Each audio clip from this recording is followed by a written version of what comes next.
Hello everyone, good morning. आप सभी का बहुत बहुत स्वागत है दिशा पब्लिकेशन के यूट्यूब चैनल पर। Welcome all of you. तो इस सीरीज को कंटिन्यू करते हुए हम अगली क्लास जो कि आज रहेगी आपकी वाइगॉत्स्की के लिए, ठीक है, इस थ्योरी को हम कवर करेंगे। इससे पहले आपको बता दूं कि ये जो आपकी सीरीज चल रही है वो सीटेट और स्टेटेट दोनों एग्जाम के लिए बहुत ही बेनिफिशियल है। तो इस पूरी सीरीज को आप लोग कंप्लीट करिए और साथ ही साथ इसके नोट्स भी आप लोग जरूर बना लीजिए ताकि लास्ट टाइम पे आपको कोई प्रॉब्लम ना हो रिवाइज करने में। Okay, one more thing, class को आप लोग शेयर कर दीजिए अपने फ्रेंड्स के साथ में। और इस क्लास का टाइम याद रखिए, morning 11 AM, Monday, Wednesday and Friday. ये पूरी सीरीज आपको मिला करेगी, एक एक क्लास आपको मिल जाएगी। और इसी के साथ में आप लोग नोट्स बनाते रहिए, रिवाइज जरूर करते रहिए। ओके, बाकी आपको बता दूं कि आप लोग अगर तैयारी कर रहे हैं प्रॉपर, थोड़ा सीरियस है, तो भाई सही डायरेक्शन में आप लोग तैयारी कीजिए। और सेल्फ स्टडी मतलब ऑनलाइन अगर आप तैयारी भी करो तो आपको एक बुक भी आपके पास में होनी चाहिए। तो आप लोग दिशा पब्लिकेशन की बुक को परचेज कर सकते हो, जिसका लिंक आपके डिस्क्रिप्शन बॉक्स में अवेलेबल है। आप फ्लिपकार्ट, अमेजोन के थ्रू इसको परचेज कर सकते हैं। वन मोर थिंग, यहाँ पर आपको मास्टर बुक मीन्स पांचों सब्जेक्ट की एक बुक और साथ ही साथ CDP या आपके जितने भी अलग अलग सब्जेक्ट है उन सब की आपको बुक्स मिल जाती हैं। और साथ ही साथ आपको प्रैक्टिस और मॉक टेस्ट के लिए भी बुक यहाँ पर मिल जाती है। तो आप लोग इनको जरूर परचेज कर लें ताकि आप कंप्लीट तैयारी कर सकें। ओके, तो हम भाई क्लास को स्टार्ट करते हैं और आप लोग समझ लीजिए पूरी थ्योरी को, क्योंकि वाइगॉत्स्की की थ्योरी भी सीटेट के लिए तो मोस्ट इंपॉर्टेंट है ही, बाकी अदर टीचिंग एग्जाम के लिए भी बहुत ज़्यादा इंपॉर्टेंट है। ओके, तो स्टार्ट करते हैं। शेयर कर दीजिए और चैनल को सब्सक्राइब कर लीजिए अगर आप फर्स्ट टाइम विजिट कर रहे हो चैनल पे। One more thing, bell icon जरूर प्रेस कर लीजिए ताकि जब भी क्लास आए तो आपको नोटिफिकेशन मिल सके उसका। ओके, चलिए तो स्टार्ट करते हैं हम लोग भाई, आगे बढ़ते हैं।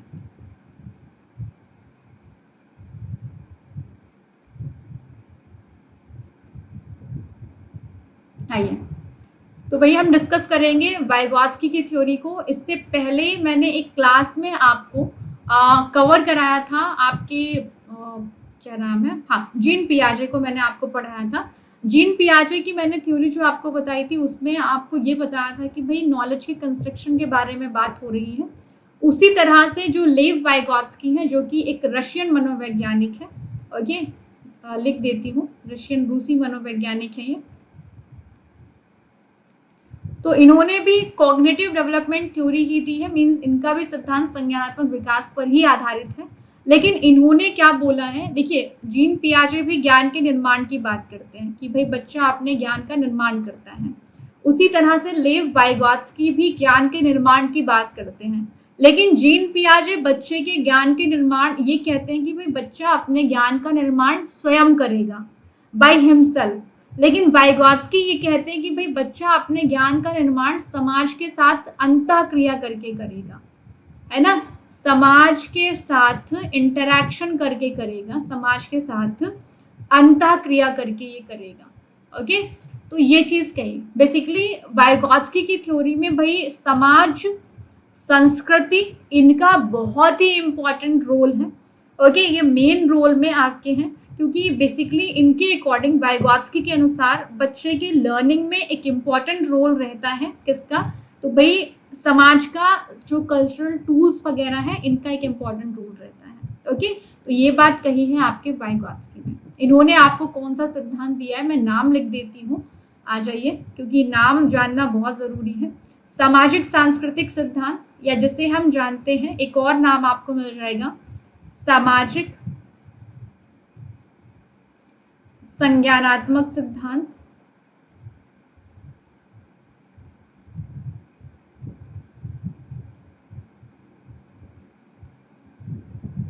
ठीक है, एक और नाम आपको मिल जाएगा इनकी थ्योरी का, सामाजिक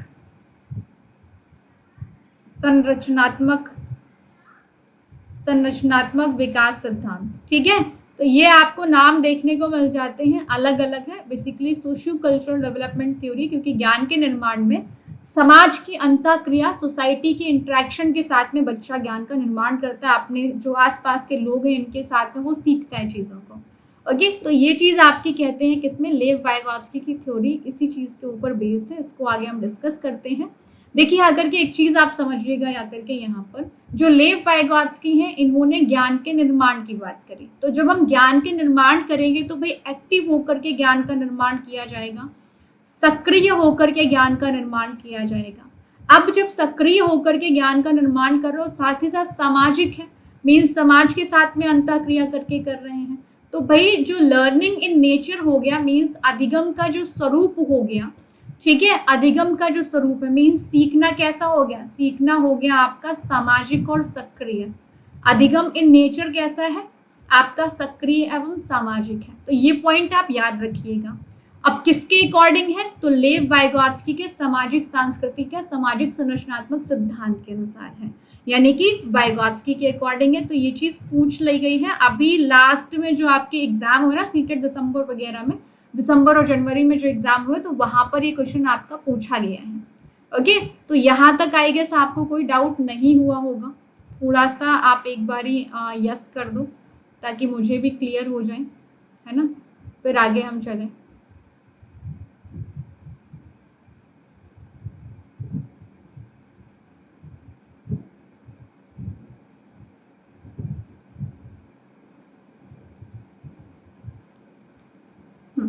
ओके, चलिए तो आगे हम चलते हैं भाई।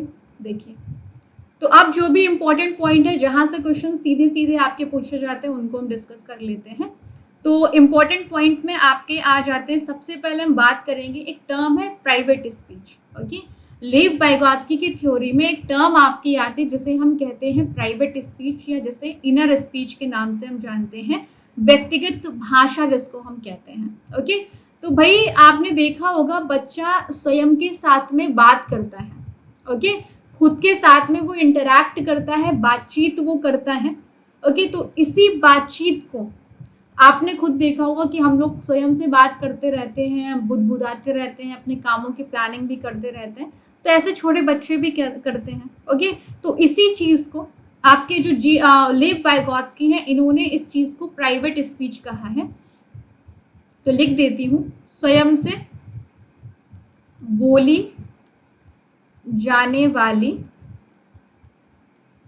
ओके, इसे क्या कहेंगे, प्राइवेट स्पीच हम कहेंगे। ठीक है, ये चीज हो गई। अब जब बच्चा स्वयं से बात कर रहा है तो बच्चा बेवकूफ या बुद्धू नहीं है जो खुद से बातें कर रहा है।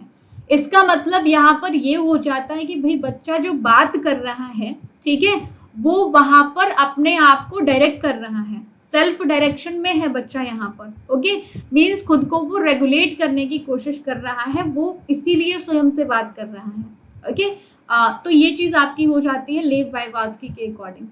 चलिए, तो यहाँ तक मे बी आपको चीजें समझ में आ गई होगी। एक सेकेंड, ये क्या चेंज हो गया है, वेट वेट वेट वेट, हाँ जी, ओके, इतनी चीज आप सबको क्लियर है, तो एक बार यस कर दो जल्दी से भाई, जस्ट लेट मी नो कि हाँ जी क्लियर है। एक सेकेंड रुकिए, आई गेस कुछ प्रॉब्लम है यहाँ पे, वेट वेट वेट,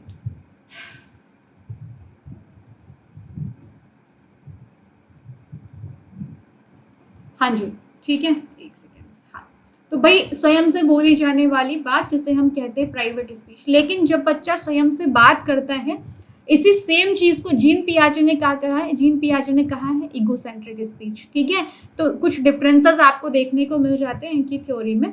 आइए, तो बच्चा क्या कर रहा है, खुद से बात करते हुए वो आत्म दर्शन मीन्स आत्म मार्गदर्शन कर रहा है, सेल्फ डायरेक्शन कर रहा है, वो स्वयं को रेगुलेट कर रहा है, स्वनियमित। ठीक है, खुद को रेगुलेट कर रहा है। तो ये चीज होती है जब बच्चा स्वयं से बात करता है। ओके, ये टर्म आपकी हो गई प्राइवेट स्पीच। ओके, लेकिन जीन पियाजे के अकॉर्डिंग इसी सेम चीज को क्या कहते हैं, इसी सेम चीज को कहते हैं हम इगोसेंट्रिक स्पीच। ओके, अब एक टर्म आपकी और आती है जिसे हम जानते हैं देखो ये चीज भी पूछ देता है कि ये टर्म किसने दी है ना, इस तरह से भी आपको सवाल दे देगा कि भाई ये जो टर्म है, ये जो कॉन्सेप्ट है किसने दिया है। तो ध्यान रखिएगा, एमक्यू का जो कॉन्सेप्ट है वो वाइगोत्स्की ने दिया हुआ है। ओके, तो जिसे हम कहते हैं मोर नॉलेजेबल अदर, यानी कि ज्यादा ज्ञानी दूसरा। लिख देती हूँ मैं, ज्यादा ज्ञानी दूसरा। ठीक है, देखिए हम कभी भी किसी भी व्यक्ति से हेल्प लेंगे तो वो हमेशा हमसे ज्यादा ही नॉलेजेबल होगा, है ना। हम किसी भी व्यक्ति से अगर हेल्प ले रहे हैं तो वो हमसे ज्यादा नॉलेजेबल व्यक्ति ही होगा जिससे हम हेल्प ले रहे होंगे। लिख देती हूं मैं, व्यक्ति स्वयं से ज्यादा ज्ञानी से हेल्प लेता है। ठीक है। अब मान लीजिए आपको भाई साइकिल चलाना सीखना है, तो आप ऐसे व्यक्ति से थोड़ी ना साइकिल चलाना सीखोगे जिसको साइकिल चलाना ही नहीं आता है। आप ऐसे व्यक्ति से ही तो साइकिल चलाना सीखोगे जिस व्यक्ति को साइकिल चलाना आता होगा, है ना। आप कोई चीज पढ़ रहे हो, किसी सब्जेक्ट को आपको नहीं समझ आ रहा है, तो आप हेल्प लेने जाओगे तो ऐसे व्यक्ति से ही तो आप हेल्प लोगे जिसको वो सब्जेक्ट आता होगा, है ना। तो ये चीज आपकी होती है, इसी चीज को हम कहते हैं क्या, MKO, ज्यादा ज्ञानी दूसरा, जिससे हम हेल्प लेंगे वो हमसे ज्यादा नॉलेजेबल होगा। अब दो टर्म आती हैं जो बहुत ही इंपॉर्टेंट है क्योंकि यहाँ से प्रश्न पूछे जाते हैं, इसलिए इनको आप समझिए आकर के। पहली टर्म है आपकी ZPD, zone of proximal development. किसने दिया है, तो ये टर्म आपकी दी है भाई वाइगोत्स्की ने। ओके, पूछ ली जाती है। चलिए देखिए आकर के, मान लीजिए हमने किसी बच्चे को कुछ काम करने को दिया। अब बच्चे ने क्या किया, बच्चे ने स्वयं कार्य करना शुरू कर दिया। ठीक है, स्वयं कार्य करना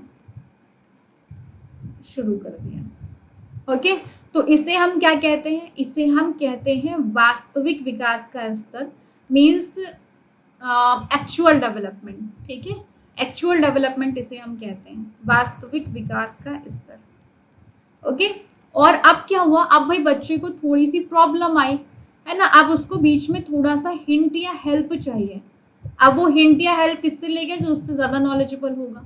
अब क्या हुआ, उसने जो हिंट मिल गई तो बच्चा अब अपनी पूरी प्रॉब्लम को आगे सॉल्व कर लेगा, समस्या का समाधान कर लिया। ठीक है, समस्या समाधान कर लिया। एक सेकेंड, तो किसी की हेल्प से, ठीक है, यहाँ पर उसने किसी की हेल्प से उस प्रॉब्लम को सॉल्व कर लिया, तो इसे हम कहते हैं संभावित विकास का स्तर, जोन ऑफ जोन ऑफ, ये है पोटेंशियल डेवलपमेंट लेवल। ओके, संभावित विकास का स्तर, जहां तक बच्चा किसी की हेल्प से पहुंच सकता है। ठीक है, यहाँ बच्चा किसी की हेल्प नहीं, खुद ही पहुंच जाता है। और जब बच्चे को कोई भी प्रॉब्लम आती है, थोड़ा सा, है ना, वो बीच में किसी की हेल्प लेता है, हिंट लेता है, और फिर बच्चा उस प्रॉब्लम को सॉल्व कर लेता है, तो इसे हम कहते हैं पोटेंशियल डेवलपमेंट यानी कि PD। ठीक है, संभावित विकास का स्तर। अब इसी के बीच का जो क्षेत्र क्रिएट हुआ, जो इसी के बीच का जो जोन क्रिएट हुआ, इसे हम कहते हैं ZPD यानी कि जोन ऑफ प्रॉक्सिमल डेवलपमेंट, इसको हम कहते हैं। ठीक है, तो ये इंपॉर्टेंट है, पूछा जाता है। अब इसमें जो हेल्प करी जा रही है वो कहाँ की जा रही है, आपको बीच में हेल्प दी जा रही है। अब ये जो हेल्प आपको बीच में दी जा रही है, अब जब भी ऐसी सेम चीज आपके सामने होगी तो आपको ये हेल्प या हिंट याद आएगी कि नहीं आएगी, तो भाई ये हेल्प आपको याद आएगी। तो चूंकि ये हेल्प आपको याद आएगी तो भाई इसलिए ये कैसा स्ट्रक्चर है ZPD, ये स्थायी ढांचा है। ठीक है, पूछ लिया जाता है। तो यहाँ पर ZPD में बालक अपने वास्तविक विकास स्तर मींस एक्चुअल डेवलपमेंट से आगे जाकर समस्याओं का समाधान कर सकते हैं यदि उन्हें थोड़ा सा निर्देश मिल जाए। अब जब निर्देश मिल जाए, प्रॉब्लम को सॉल्व करेगा, इसे कहेंगे संभावित विकास का क्षेत्र यानी कि PD।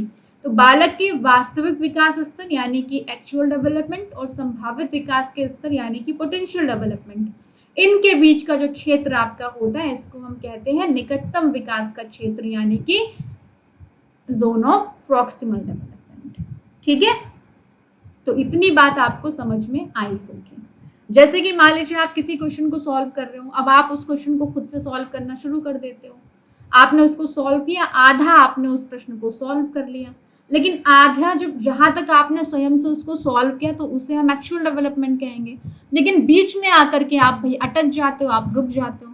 तो अब जब अटक गए तो आपको मैंने हेल्प कर दिया, अब आपने बाकी का काम पूरा कर लिया। जो काम आपने मेरी हेल्प से पूरा किया उसको हम कहेंगे पोटेंशियल डेवलपमेंट यानी कि संभावित विकास का स्तर। अब एक्चुअल डेवलपमेंट और पोटेंशियल डेवलपमेंट के बीच का जो जोन था, जो गैप था, इसको हम कहेंगे ZPD यानी कि जोन ऑफ प्रॉक्सिमल डेवलपमेंट। ठीक है, तो इतनी बात आपको आई गेस समझ में आ गई होगी, कोई डाउट नहीं हुआ होगा आपको। ठीक है, क्लियर है? एक बार जरा सा लिख दो।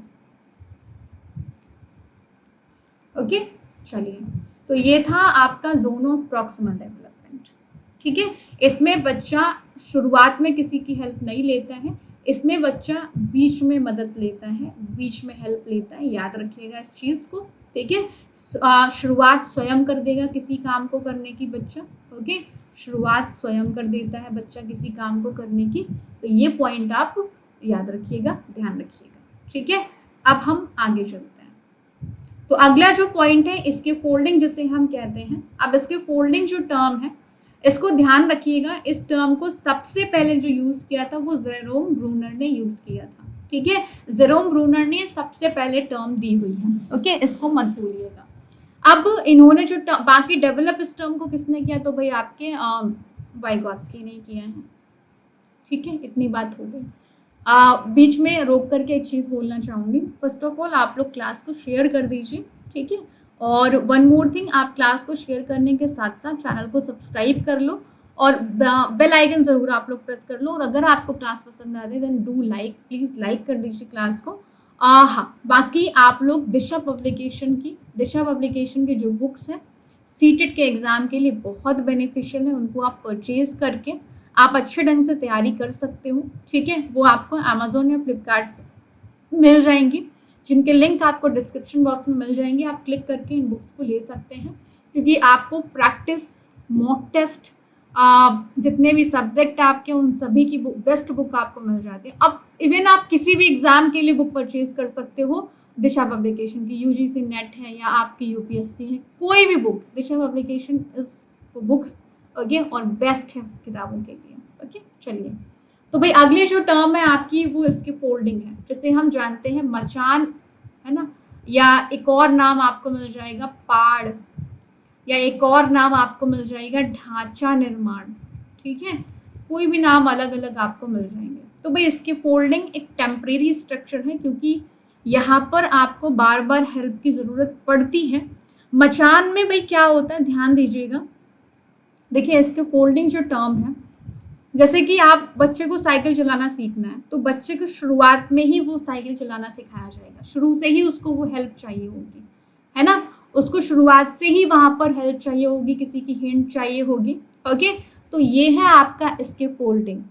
अब मान लो किसी व्यक्ति को कार चलाना है, तो एकदम से तो कार में जाकर के नहीं बैठ जाएगा, अब खुद ही जाकर के एक्सेलरेटर और ब्रेक क्लच वगैरह दबा रहे हैं, है ना, तो खुद नहीं करेगा, साथ में उसको कोई व्यक्ति सिखाएगा, है ना, कुछ दिन तक उसको सिखाते रहेगा।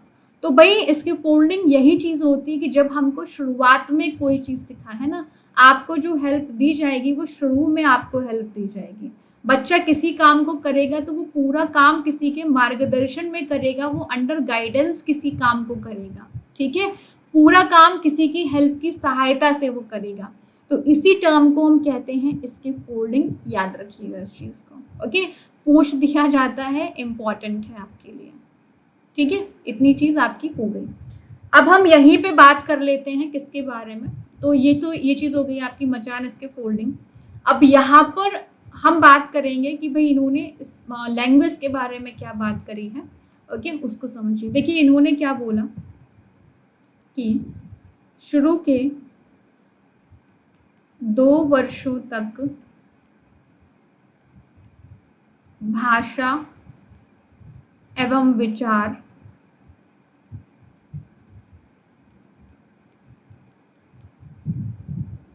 अलग अलग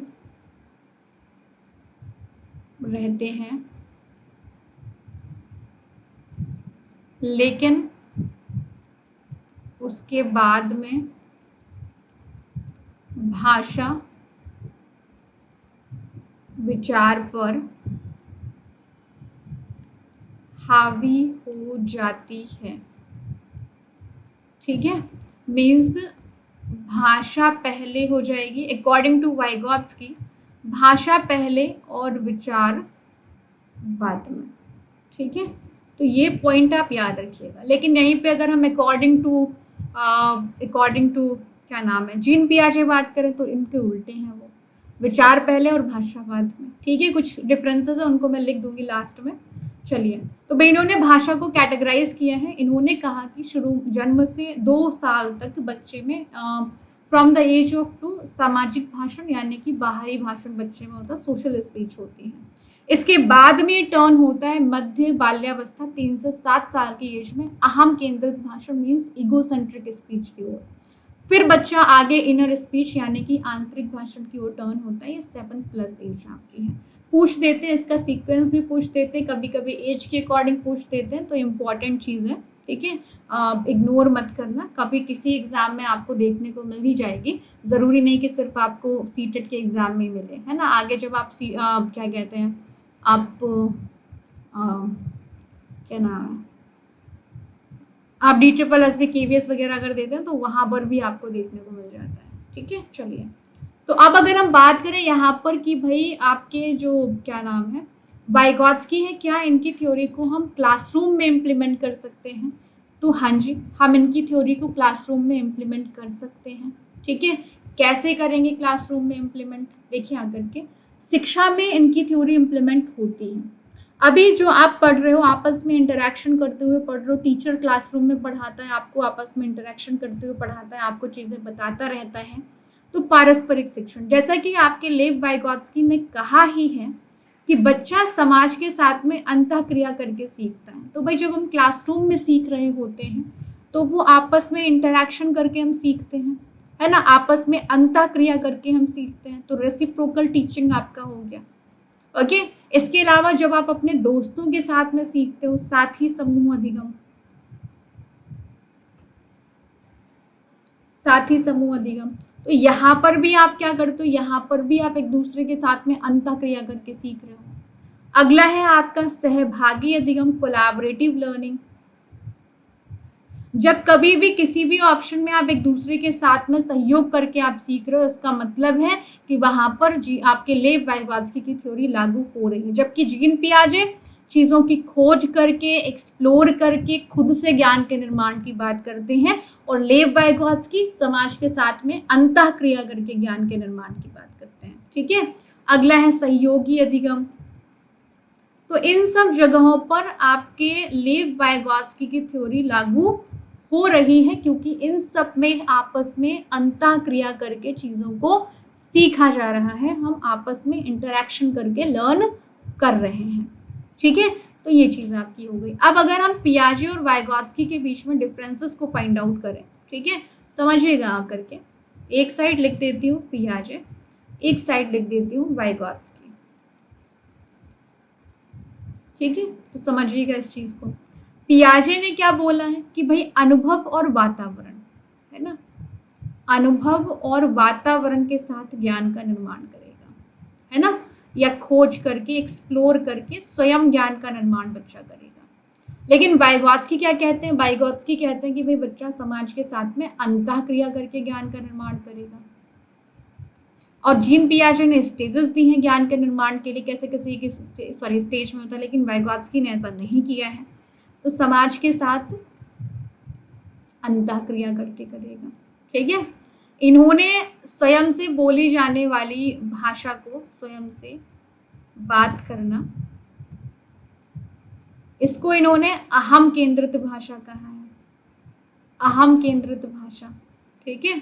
जबकि वाइगॉत्स्की ने क्या कहा है? वाइगॉत्स्की ने इसी सेम चीज को व्यक्तिगत भाषा कहा है, ठीक है, व्यक्तिगत भाषा, या जिसे हम निजी भाषा कह देते हैं, तो ये कहा है। ओके, इन्होंने इस चीज को निम्न माना है, इग्नोर किया है, जबकि इन्होंने कहा कि भाई बच्चा स्वयं को रेगुलेट कर रहा है, स्वयं को नियमित कर रहा है, मीन्स अच्छा माना हुआ है। और इनके अकॉर्डिंग विचार पहले और भाषा बाद में, ठीक है। जबकि अकॉर्डिंग टू वाइगॉत्स्की भाषा पहले होती है बच्चों में और विचार बाद में होते हैं, ठीक है। तो ये मेजर मेन डिफरेंसेस हैं आपके जीन पियाजे और लेव वाइगॉत्स्की की थ्योरी में। ओके, तो एक बार मैं हल्का सा आपको रिव्यू दे देती हूँ, पूरा एक समराइज कर देती हूँ। लेव वाइगॉत्स्की ये आपके रशियन मनोवैज्ञानिक है, ज्ञान के निर्माण की बात करते हैं और समाज के साथ में अंतःक्रिया करके ज्ञान के निर्माण की बात करते हैं। इसलिए जो आपके लेव वाइगॉत्स्की है, ये किस में आते हैं? संरचनात्मक ढांचे में आते हैं, ठीक है, संरचनात्मक ढांचे में आते हैं, लेकिन सामाजिक संरचनात्मक ढांचे में आते हैं, ठीक है, क्योंकि समाज को इंपॉर्टेंस दिया हुआ है। ओके, इनके सिद्धांत का नाम याद रखिएगा, पूछ देता है इनकेस। तो सामाजिक संरचनात्मक विकास का सिद्धांत या सामाजिक संरचनात्मक विकास सिद्धांत या सामाजिक संज्ञानात्मक, सामाजिक सांस्कृतिक, कुछ भी मेंशन होगा, ठीक है, तो समझ जाइएगा कि भाई वाइगॉत्स्की के बारे में बात हो रही है।